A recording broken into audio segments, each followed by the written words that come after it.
For today's vlog, ay birthday nga pala ni Ate Marg. Sobrang aga namin gumaya kasi yung na-avail namin ay breakfast buffet na may pa-pool access. Syempre para iwas na rin sa init pag naliligo na kami ay inagahan talaga namin yung pagising. Sobrang init na kasi dito sa Dubai kaya naman iniiwasan namin yung mga ganun at baka ma-heatstroke pa tayo o mas worse umitim, charot. Sayang naman yung project na hinati-hati namin para umabot ng 1 buwan.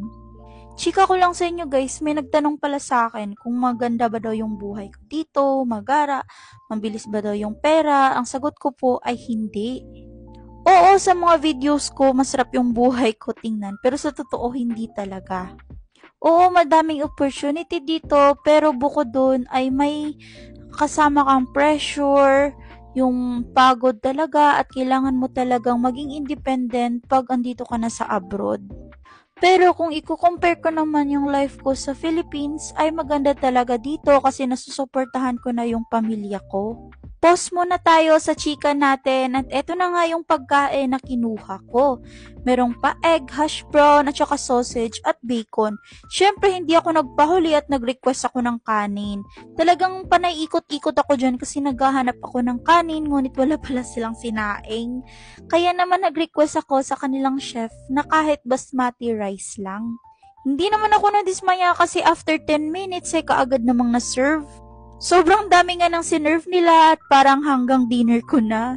Sila ate kasi hindi kumain ng rice at todo, doon na sila kumakain todo talaga sa mga pastry. Ako naman ay hindi mahilig dyan. Kaya naman hindi ako nagpahuli at nag-request talaga ako ng kanin. At eto nga ang kanilang view sa infinity pool. Sobrang ganda nga dyan. Makikita mo nga yung dagat at saka yung bridge. Bukod doon ay sobrang safe dito kasi hindi siya masyadong malalim. At yun na nga yung sagot ko guys, hindi masyadong maganda yung buhay ko dito. Bukod sa, oo, nandun na yung mabilis yung pera, kaso mabilis ding maubos. Habang nagtatampisaw nga kami dyan, ay nagchichikahan kami at yung mga realization lang namin sa araw-araw namin dito. That's it for today's vlog. Thank you for watching.